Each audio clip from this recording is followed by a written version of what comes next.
с вами Орел и Решка Мегаполисы. И мы прилетели на землю ацтеков, сомбреро и кактусов. Мы в Мехико. Если что, Мехико — это столица Мексики. Если что, Антон, Решка. Окей. Орел.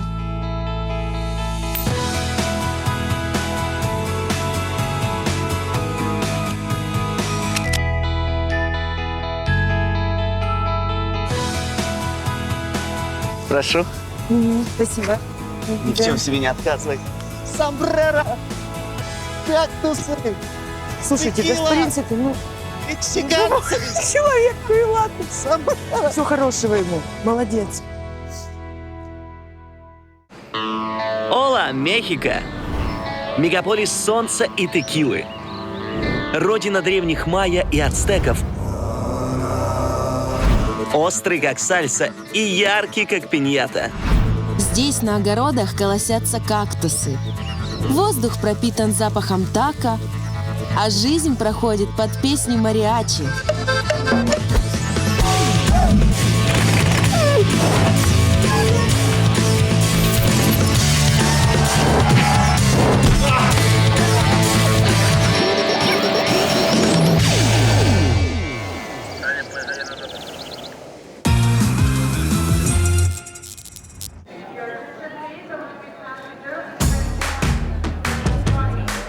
Я слышала, что Мехико недорогой город. Может, я рано расстроилась? И $100 здесь это вполне себе приличные деньги?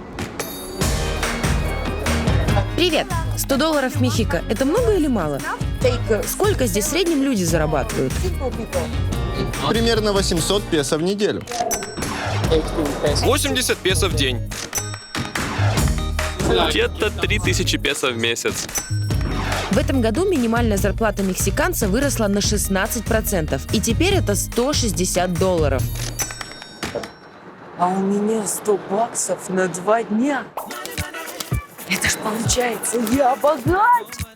Я богач!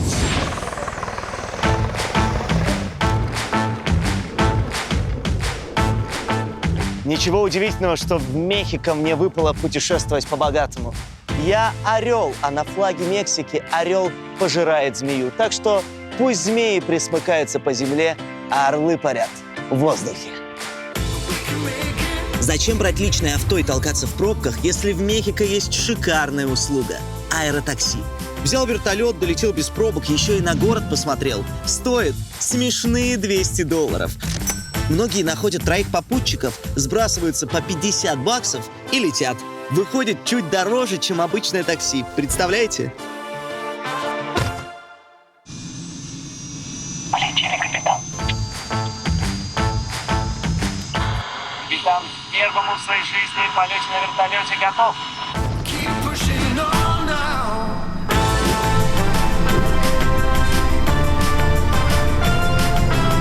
Олег, у меня в последний раз были вертолеты только в студенчестве. Добраться из аэропорта можно 3 дня способами. Такси – $15. Метробас, который едет до центра, стоит чуть больше, чем $1,5. Но я поеду на метро, потому что стоит оно всего 20 центов.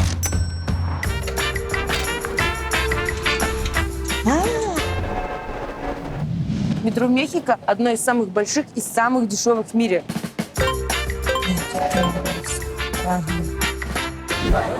Метро Мехико – одно из самых загруженных в мире. И я думаю, вот эта толкучка с утра им дает больше бодрости, чем кофе. В Мехико станции метро обозначаются не схемами, а картинками, которые, как я понимаю, говорят о том, что ты на этих станциях встретишь. Вот там, например, на коне можно покататься, почитать или библиотека. Это мост какой-то странной формы. Но сделано это не для красоты. Просто в Мехико приезжает много индейцев, которые до сих пор не умеют читать. Станции они распознают по картинкам. Из-за большой загруженности в определенные часы в метро Мехико есть специальные вагоны для женщин и детей до 12 лет. Hello, I'm woman. Нет? Да? Спасибо. Посмотрите, в вагоне одни женщины. Знаете что? Я сейчас поняла, что плохо в женских вагонах. Тебе никто не уступит место. Все занято. Почему в метро Мехико есть женские вагоны? В час пик мужчины пристают к женщинам и ведут себя агрессивно. Иногда первые и последние вагоны в Мехико для мужчин нетрадиционной сексуальной ориентации. И мужчины традиционные стараются в них не заходить никогда. Мало любится. Ну что дальше? Жена, дети. Куда их девать? Поезда с такими вагонами ездят по розовой ветке метро, которая проходит через квартал сексуальных меньшинств. Вы гей? Нет. No? А он? А ты гей? Нет. Гей в последнем вагоне? In last? Вы не ездите в последнем вагоне? Нет. Ок, спасибо.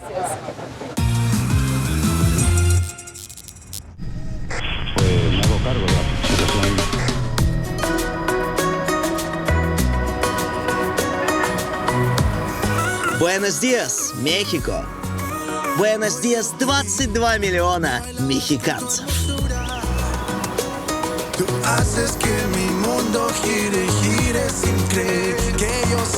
Первое, что поражает в Мехико, это не его красота, а его размеры. До чего же бескрайний город? Даже с такой высоты ты не видишь его краев, не понимаешь, где он заканчивается. Мехико плоский и пестрый, как индийский коврик. Я уже думал, что зря взял вертолет. Сверху не видно ничего впечатляющего, но вдруг передо мной выросли они. Небоскребы. Вот он, мегаполис.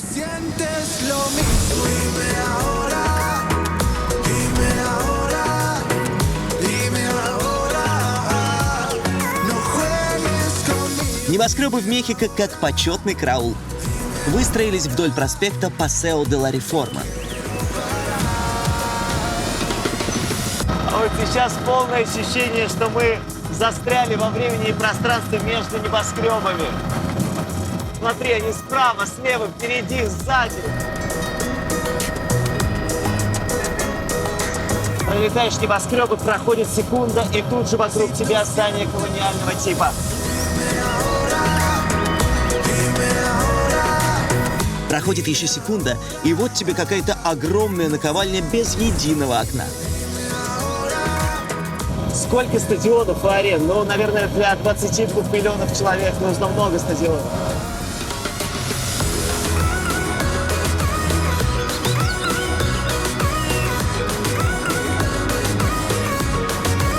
Вот вам рецепт, как влюбиться в город с первых секунд. Выигрываете у своей напарницы золотую карту, садитесь в аэротакси и взлетаете от восторга.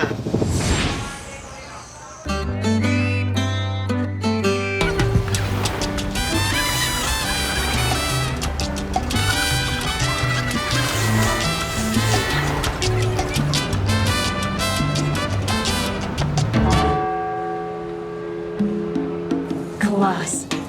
В Мехико не так много старинных зданий, как в Риме. Не так много красивых соборов, как в Мадриде. Чего здесь действительно много, так это уличного искусства. Вот вы знали, что Мехико – это родина муралов, огромных рисунков на всю стену дома? Откуда же у муралов ноги растут?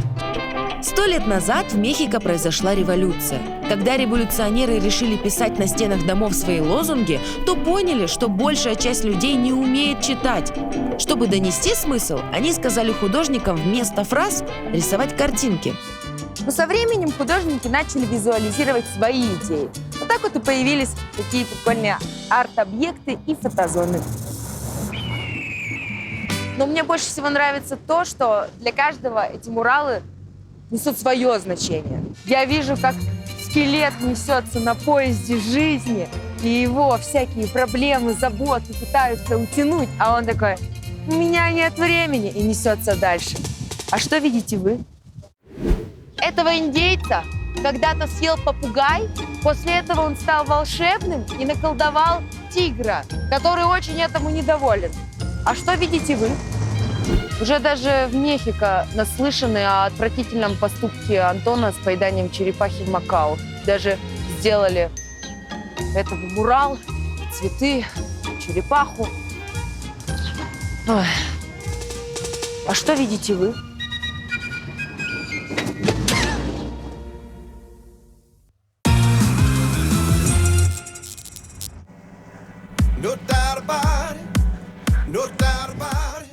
Сначала вертолет, а теперь вот такая машина. Ford Roadster 34 года. Антон Зайцев 93-го. Будем знакомы.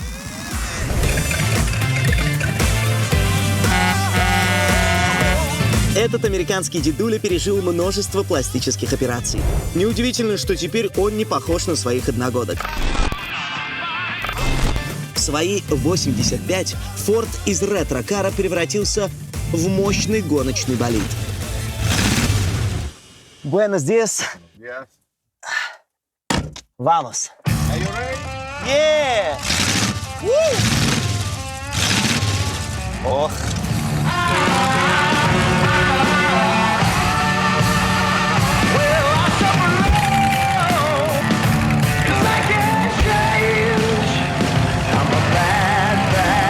Внутри, мягко говоря, не очень просторно. Двое человек помещается сюда с трудом, но все компенсирует внешний вид этого автомобиля. Они называют ее Эль Дракула, машина графа Антонио Дракулы.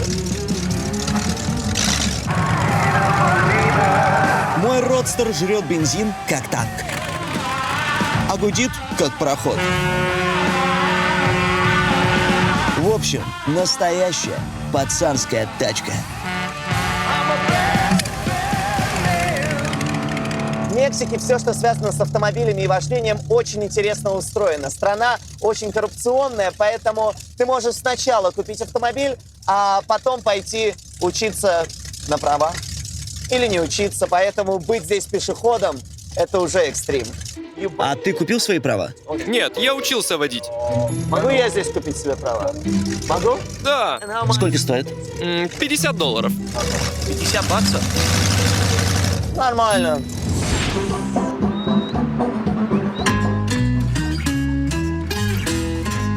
Не успела приехать в город, как попала на какое-то странное событие.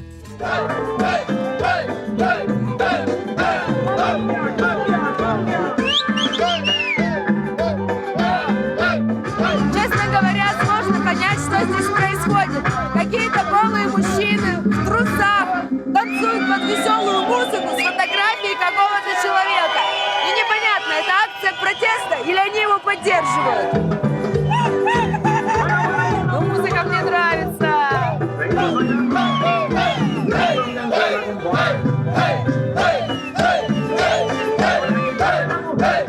Парни, что происходит? Почему вы в трусах? С фоткой мужика какого-то. Кто это? Это наш губернатор Юнес Линарес. Он негодяй-обманщик.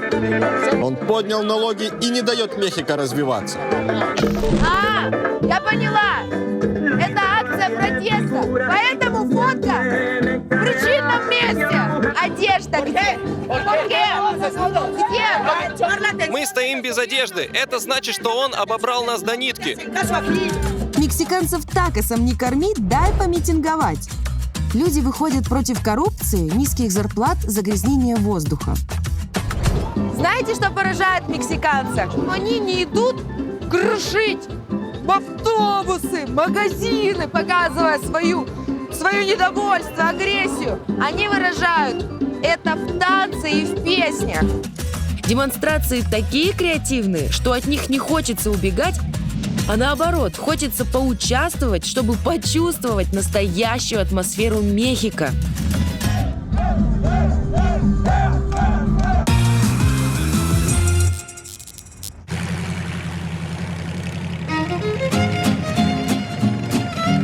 Мехико не просто старый, а очень старый город.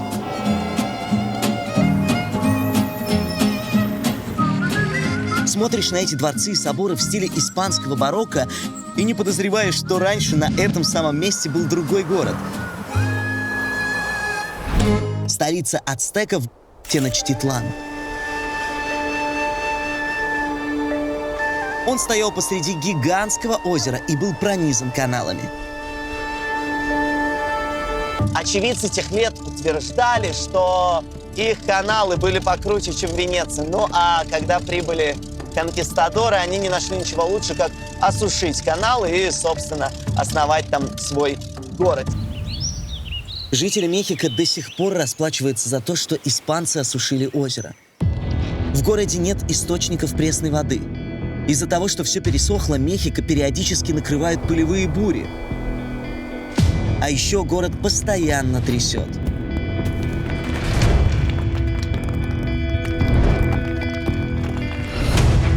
Из-за того, что Мехико построен на дне высохшего озера, мягкая земля под ним во время толчков ведет себя как желатин. Здесь и так-то была сейсмически активная зона, а после того, как засыпали, то стало трясти еще больше.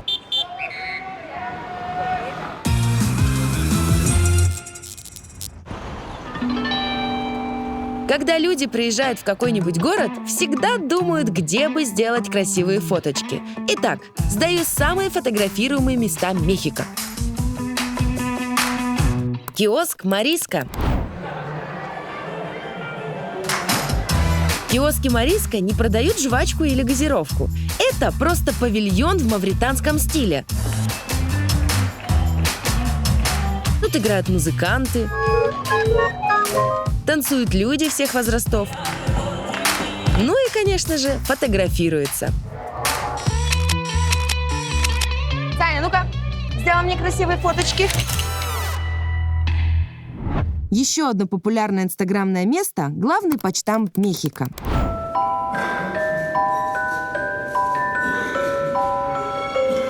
Открытие почты в Мехико было грандиознейшим событием.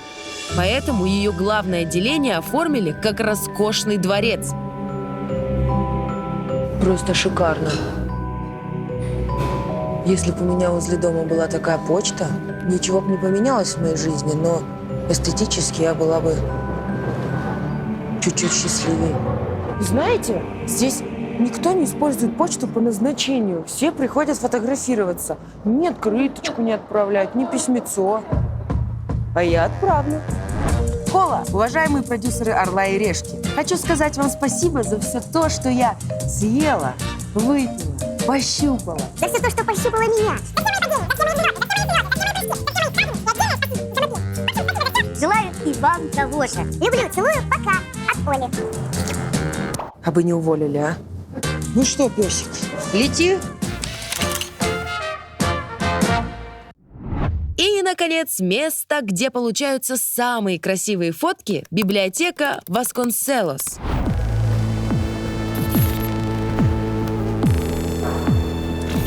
Это какой-то космос. Библиотека похожа на кадры из фильма «Интерстеллар».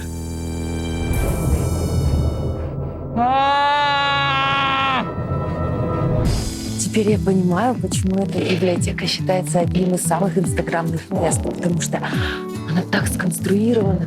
Эти металлические полки и книги на ней создают ощущение левитации, как будто они парят в воздухе. На эту библиотеку город потратил почти $100 миллионов. Зато сейчас она в топе самых красивых библиотек мира. Слушайте, тут такое количество читающих людей, что у меня уже самой проснулась жажда знаний. Сейчас я тоже что-нибудь почитаю. Это читала давно уже. Это тоже читала 10 раз уже. А это вообще элементарщина. Детский сад. Такое даже не буду читать. Представляете? Все читала. Ну, знания знаниями, а фотку сделать надо. Сань, сфоткай, а? Сфоткал? Ну, хоть это, не ума, так лайков наберу.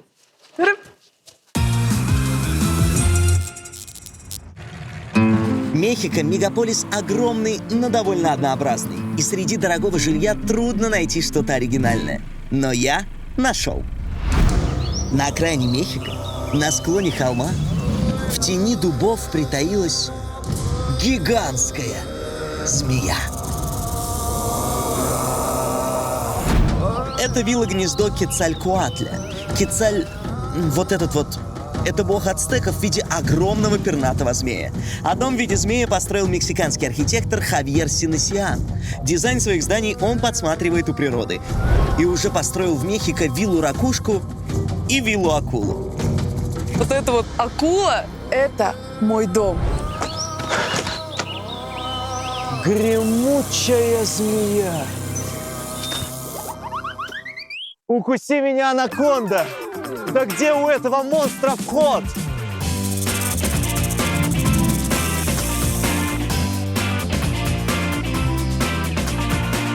Двор виллы огромный и больше похож на отдельную страну.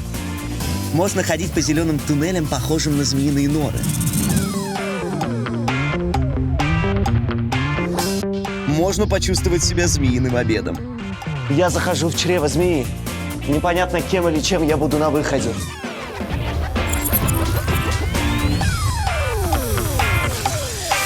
Здесь даже можно покататься на выпавших зубах змеи.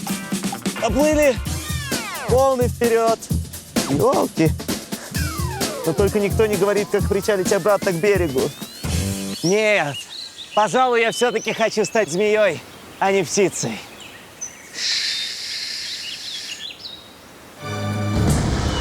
А вот и главный вход. Ну что, добро пожаловать в Змеиное царство.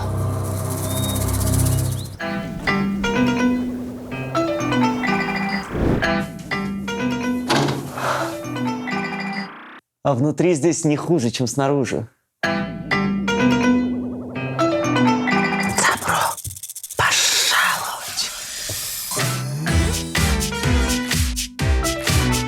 Я тебя ждал.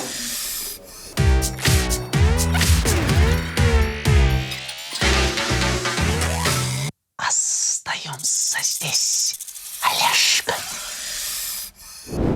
Вы знаете, вы можете снять сотни вилл с бассейнами, с заборами, охраной, но в результате они будут похожи друг на друга и сольются в одно воспоминание. А это место вы не забудете никогда, потому что оно одно такое на свете.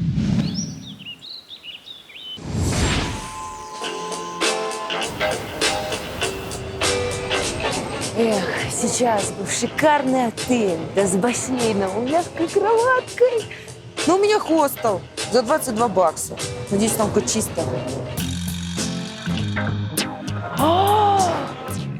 Это же конь с крыльями. А что здесь? Ой, это кухня. Хостел Касса Пепе часто называют 5-звездочным хостелом, потому что меньше всего он похож на дешевую ночлежку. О, смотри, здесь есть лежак. Да, я залезу. Я хочу здесь жить. Где тут ресепшн? Привет, я Оля. Я хочу здесь жить. Без проблем. В стоимость номера включен коктейль «Маргарита». Маргарита? Также в стоимость включен завтрак. Спасибо. Если внутри так же красиво, как и снаружи, я лично к ним подойду и скажу, что они слишком мало денег берут. Тут не так, как снаружи. Я живу не одна. Еще 2 человека со мной. А тут никого. О, какой шикарный вид из окна. О, боже, красота. А и музыка такая. Шкафчик. Выглядит надежно, крепко. Что хорошо? Здесь сетка, а значит, ваши потные носки не завоняются внутри. Они распространятся на всю комнату. Тут есть душевая. Она, конечно, не очень симпатичная, но она здесь есть. И она в этом номере. Номер очень классный, но значительно проигрывает всему хостелу. Но это и не важно. Это же просто место переночевать. А спать я сегодня буду без задних ног. Так что, Саня... Текила, текила, текила. Сори.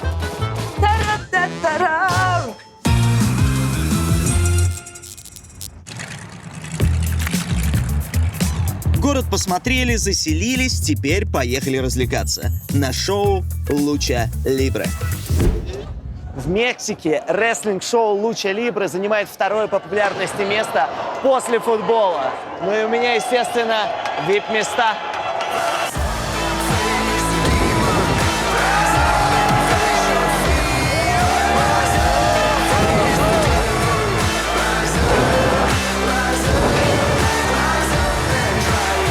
Луча Либре — это смесь борьбы и театра. Здесь драка доведена до гротеска. Соперники подбрасывают друг друга в воздух.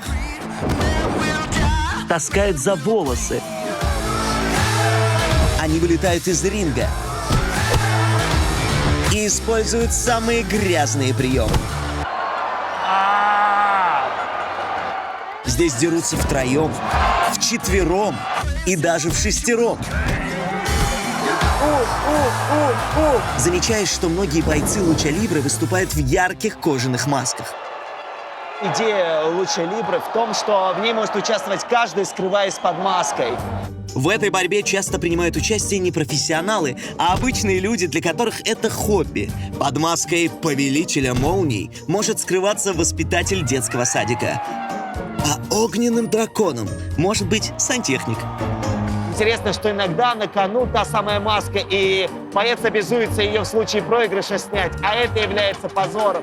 Например, легендарный лучидор Эль Санто вообще за всю жизнь ни разу не снял маску и даже был в ней похоронен.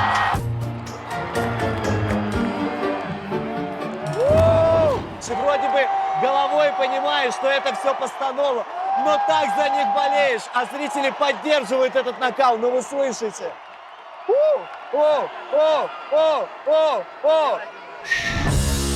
Луча Либре иногда выглядит смешно, но на самом деле это тяжелая работа. Нужно отрабатывать каждый прием, чтобы и выглядело все красиво, и чтобы на сцене не стать инвалидом. Смотреть Луча Либре, конечно, здорово.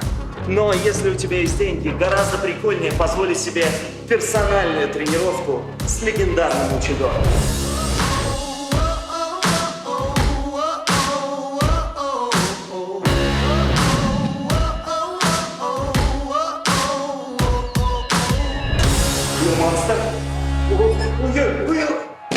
Первое правило Луча Либре – никогда не верь своему врагу. Тебе повезло, я на сушке.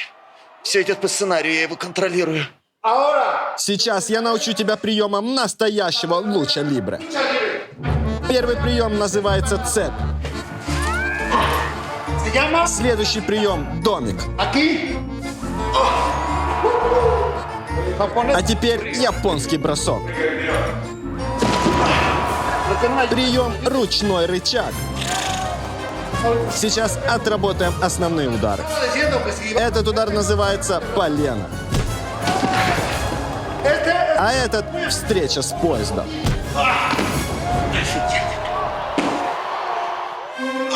Это точно кружок йоги!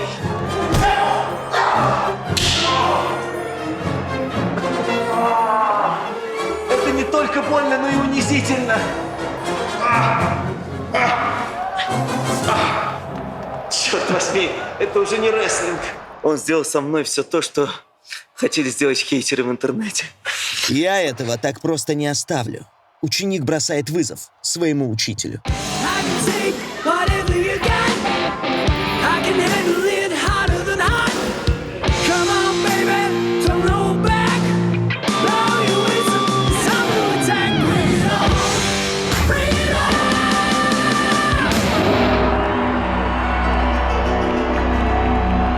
Round one. Fight.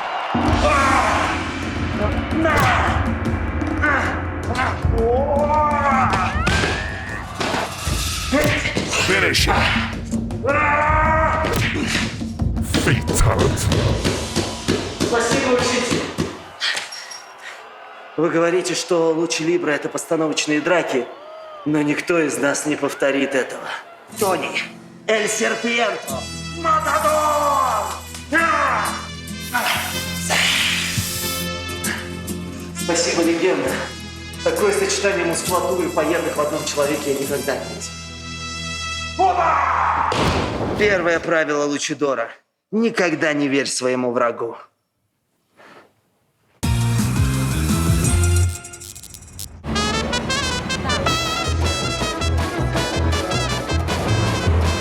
Если не знаете, куда идти вечером в Мехико без денег, идите на площадь Гарибальди. Здесь собираются туристы и местные. Ходят фрики, с которыми можно фотографироваться. Продавцы со стопками мексиканских шляп. И все это происходит под песни мариачи, которые поют и ждут, что их кто-то закажет на день рождения или свадьбу.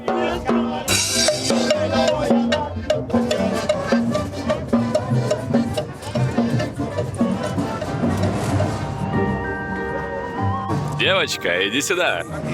Хочешь, мы сделаем тебе электрошок? Мы называем его Токис.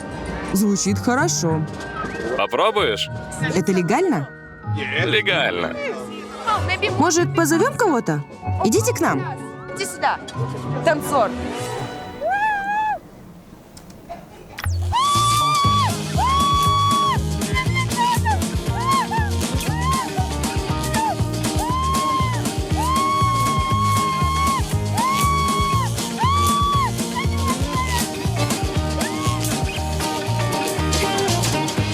Токис – это супер популярная уличная игра в Мехико. Для нее нужна специальная коробочка с аккумулятором и 2 электрода. Люди берутся за электроды и пускают ток.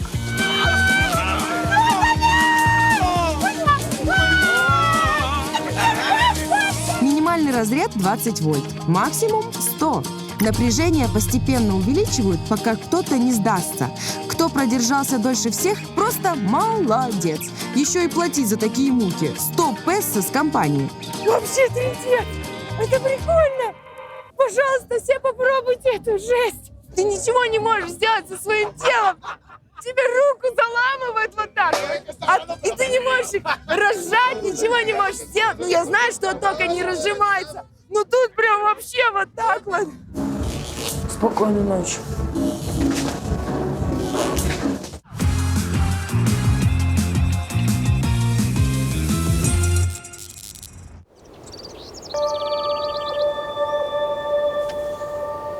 Доброе утро, Олег. Я тут поспал и понял. Какая из меня змея? Змея — это Оля, а я все-таки орел. А орел взлетает вместе с солнцем. Продолжаю знакомиться с мегаполисом с высоты. Ведь это самый красивый способ встретить рассвет. Недалеко от Мехико есть место, где каждое утро в небо поднимаются десятки воздушных шаров. Все для того, чтобы сверху посмотреть на чудо света. Древний город Теотиуакан. Hola, can I go? Это мой самый первый полет на воздушном шаре в жизни. Рожденный летать, ползать не может.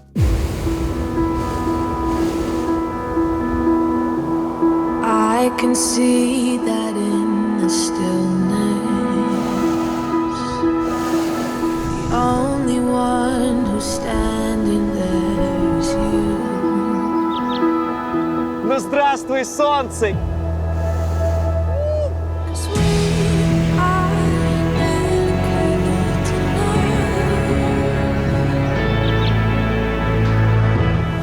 Смотрите, как мы к ним близко!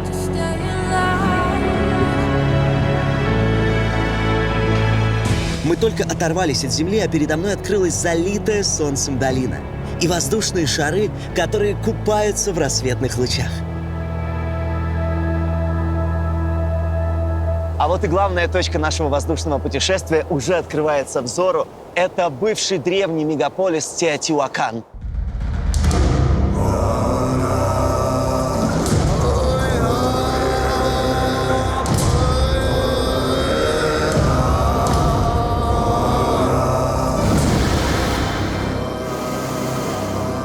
Больше 2000 лет назад его создала цивилизация индейцев майя. Теотиуакан был самым большим мегаполисом Нового Света и одним из самых больших в мире. В первом веке, в период его рассвета, количество жителей достигало 200 000 человек. Только вдумайтесь, это третья по величине пирамида в мире, пирамида Солнца и одно из самых высоких зданий западного полушария того времени. А вот там подальше пирамида поменьше, пирамида Луны. И она полностью мимикрирует формы горы, которая за ней, горы Серра-Горда.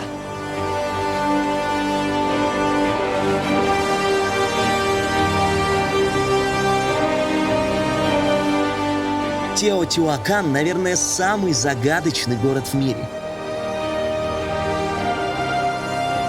Ученые до сих пор не могут понять, как 2000 лет назад без помощи машин и специальных приборов можно было построить такой математически правильный город.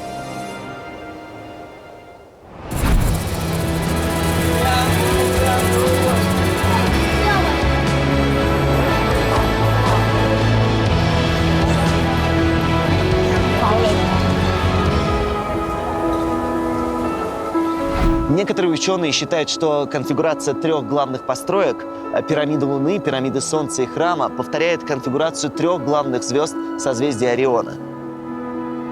Главная загадка – почему умер Теотиуакан? То ли жителей скосила эпидемия, то ли они покинули город из-за голода, или же их истребили вражеские племена. Ацтеки приходят в это место, находят развалины, не могут, естественно, объяснить себе происхождение руин, считают, что человек такое построить не может, и, естественно, предписывают это богам. И называют место рождения богов. А потом решают, ну, гулять так гулять, пускай вообще из этого места боги создавали Вселенную. Вообще интересно, а каково это считать, что ты живешь в месте, откуда боги создавали Вселенную, а потом летать над этим местом, как я сегодня?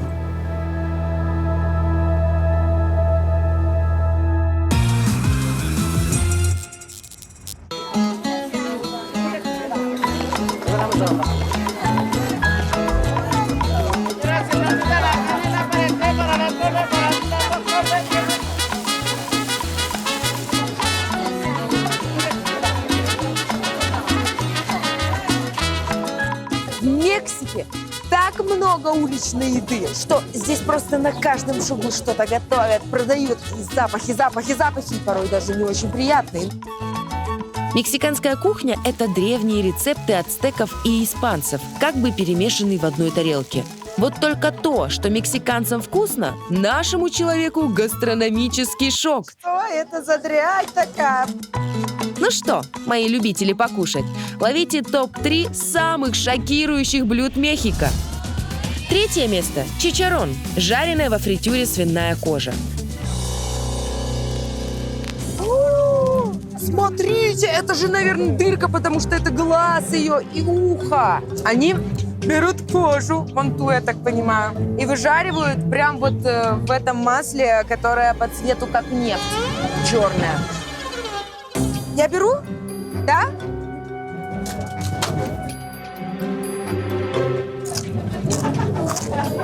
Чувствуете, как хрустит? Хлебный сухарь со вкусом свинины. Все. Я думаю, если с пивком, да под футбольчик, так вообще хорошо. На втором месте уитлакоче – грибок-паразит, живущий на кукурузе. Он заражает зерна, те раздуваются, чернеют и начинают вонять. Есть теория, что уитлакоче с языка ацтеков означают экскременты богов.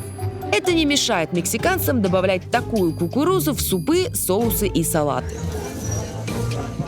Gracias.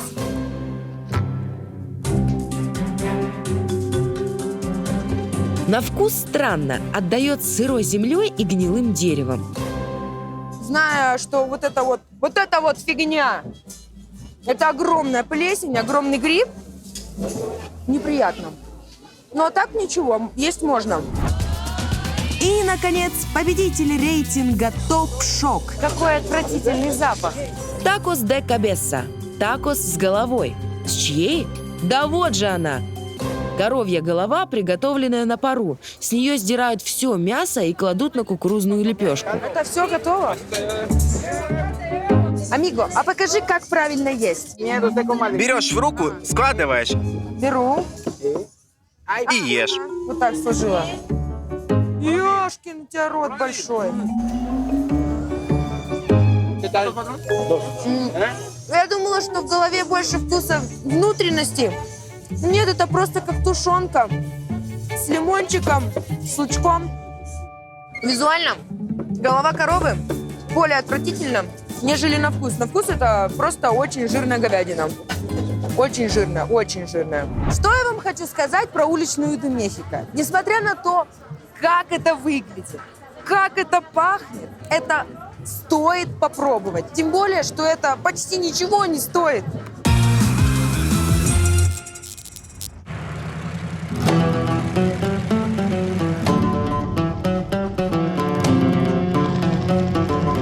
Хотите острых ощущений? Езжайте на кактусовые поля. Это же первое, что приходит в голову, когда говоришь слово «Мексика». Ну, после текилы, конечно. Так что я еду на кактусовую ферму. На самом юге Мехико стоит поселок Вилла-Мильпа-Альта, где растут целые поля кактусов на паль. Это владение Хорхе Корсега. На протяжении 10 лет он выращивает по 1000 тонн кактусов в год, а еще проводит здесь экскурсии для туристов. Буэнос диас, Хорхе. Приветствую. Добро пожаловать в Мильпа-Альта. Спасибо. Кактус – важная часть Мексики. Не зря он изображен на нашем флаге. Для нас кактусы, как для вас картошка. Мы их часто употребляем в пищу. Едим сырыми, жарим, варим и гоним текилу. Сейчас я научу тебя собирать кактусы, чистить их и готовить из них завтраки. Отлично, попробуем. I'm ready. Я готов. Итак, собираем кактусы. Идеальный размер с мою ладонь. Чтобы не уколоться, нужно держать кактус за основание. Вот так вот. А можно я? Да, конечно. Я сделал это. Ну что, идем готовить кактус? Let's go. Давайте. Хэштег Антоша Кулинар. Наша семья, папа, мама, дети, собака и понаехавшие к приготовлению кактуса готовы. Начнем. Для начала давай почистим на паль. Берем нож и как будто бреем кактус. Но сильно не давим. Это первый уровень. Потом обрезаем иголки по краям.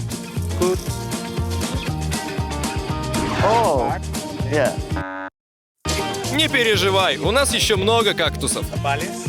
А теперь надрезаешь так, чтобы он не распался. Теперь мы приготовим кактус по древнему индейскому рецепту. Кукурузное масло,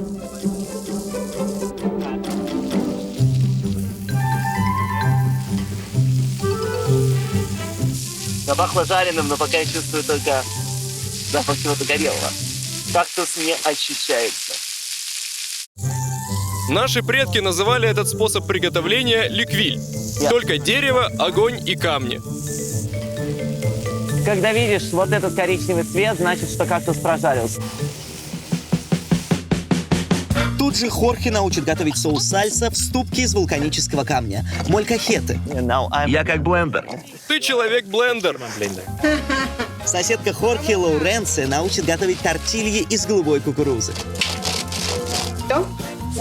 Ага. Но у меня немножко потасканная судьбой тортилин. Теперь собираем все ингредиенты вместе. Надо размазать равномерно по всей тортилье. Тогда тако получится. Первое правило мексиканца. Все то, что оказывается в тортилье, автоматически становится тако. Второе правило мексиканца. Ты не должен двигать тако, ты должен двигать головой. Тако главнее. Очень похоже, что ты ешь лепешку с таким кисловатым баклажаном. То есть на вкус абсолютно так же, только кактус, наверное, раза в 4 кислее. Амигос, muy bien. Что в переводе очень вкусно. Я приехала в парк Испании. Ну, казалось бы, парк и парк. лавочки, деревья, люди гуляют. Что здесь такого? Но в Мехико есть такая особенность. Парки тут не сколько для людей, сколько для четвероногих друзей.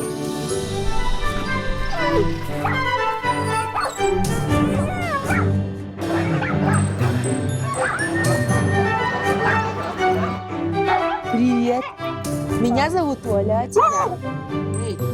О, ты меня запачкал, соплюха!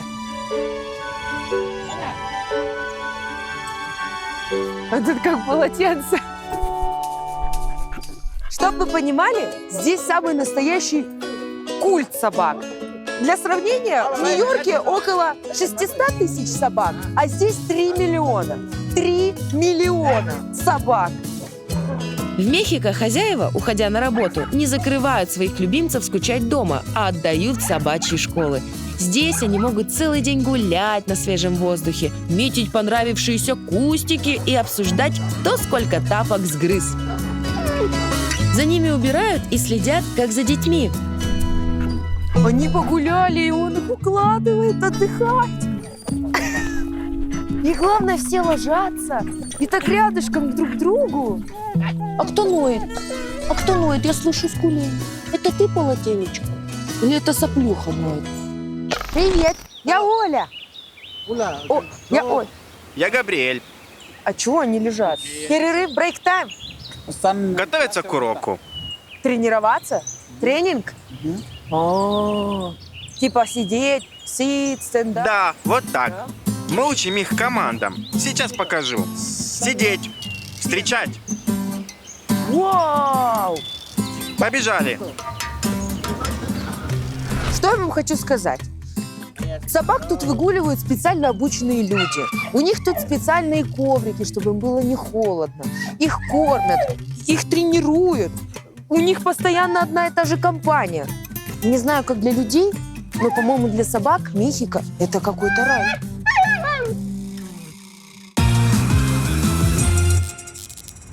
Не-не-не-не-не, вот этого, да, Капитана Америку, его, ага. И вот эти две я тоже заберу. Знаете, не только усами, такосом и пончо знаменита Мексика, еще и своей пиньятой. Пиньята – большая игрушка из папье-маше, наполненная конфетами и шариками. Без нее не обходится ни один мексиканский праздник. Пиньяту подвешивают и с завязанными глазами лупят палками, пока оттуда не посыплются конфеты. Конечно же, у детей я отбирать пиньяту не буду. Если есть деньги, в Мехико можно заказать пиньяту любой формы и размеров. Мексиканских детей с детства учат. Хочешь себе сладости, выбей их силой. А вы спрашиваете, откуда картели. Вон, я взял принцессу, Капитана Америку и свинку Пеппу. У меня всего 2 дня в Мексике, поэтому нужно выполнить программу максимум. Детишки, вам понравится.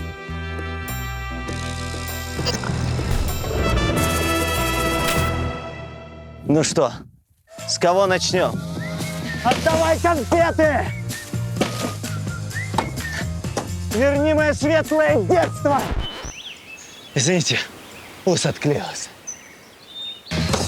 На самом деле традиция бить пиньяту несовременная. Ей уже больше 500 лет, и пришла она от индейцев-ацтеков. Те во время праздника разбивали палкой глиняные горшки с драгоценностями. Рассыпанные дары символизировали изобилие, которое должны были послать боги. А сейчас это просто развлечение. Капитан Америка, ты следующий. Это тебе за стену. В Мексике есть пиньяты и для взрослых. Их часто делают в виде политиков, которым хочется отбить голову. Железный человек в 100 раз сильнее! Свинка Пеппа. Мой любимый персонаж. У меня же нет детей. Я раньше думал, что свинка Пеппа – это болезнь. Ах ты, свинья поганая. Камон! Дети, не переживайте. Никто не обижает свинку Пеппу. Мексиканские детишки специально выбирают своих любимых персонажей, чтобы те подарили им как можно больше конфет. Хорошая игра. Тут тебе и радость, и конфеты, и насилие.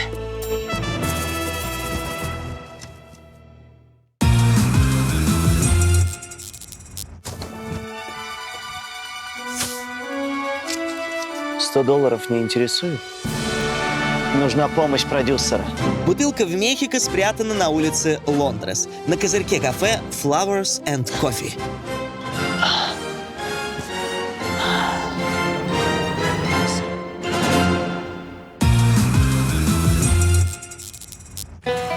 Если бы города были пьесами, то Мехико был бы написан в жанре трагикомедия. Верни мое светлое детство! Здесь могут драться и смеяться одновременно. Протестовать и танцевать. Парни, почему вы в трусах? Получать удовольствие сквозь боль. И хоть нам этого никогда не понять, в Мехико хочется вернуться снова. Чтобы примерить на себя его новые маски. Черт возьми, это уже не рестлинг. I'm woman. Я раньше думал, что свинка Пеппа — это болезнь. Ты меня запачкал, соплюха. Укуси меня, анаконда! Я хочу здесь жить. Люблю, целую, пока. Остаемся здесь, Олежка.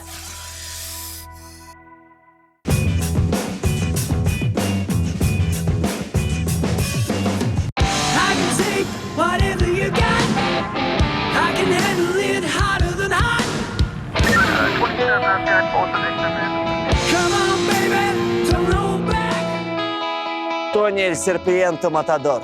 Электро-Оля. Я не буду жать, ты ударишь током. Не ударю. И правда, не ударила. Знаешь, я помимо того, что был опытным путешественником, стал лучидором, поваром, пилотом воздушного шара, орлом и змеей. А я поняла, что в Мехико на $100 можно отлично поесть, получить эстетическое удовольствие и даже знания. В Мехико можно приехать и... Да что там, в Мехико просто нужно приехать. Ну, значит, у нас обоих все получилось. До встречи в следующем мегаполисе. Пока! Прошу. А что такое? Оба! Первое правило Лучидора. Никогда не верь своему противнику по тревел-шоу. Помогите! Помогите!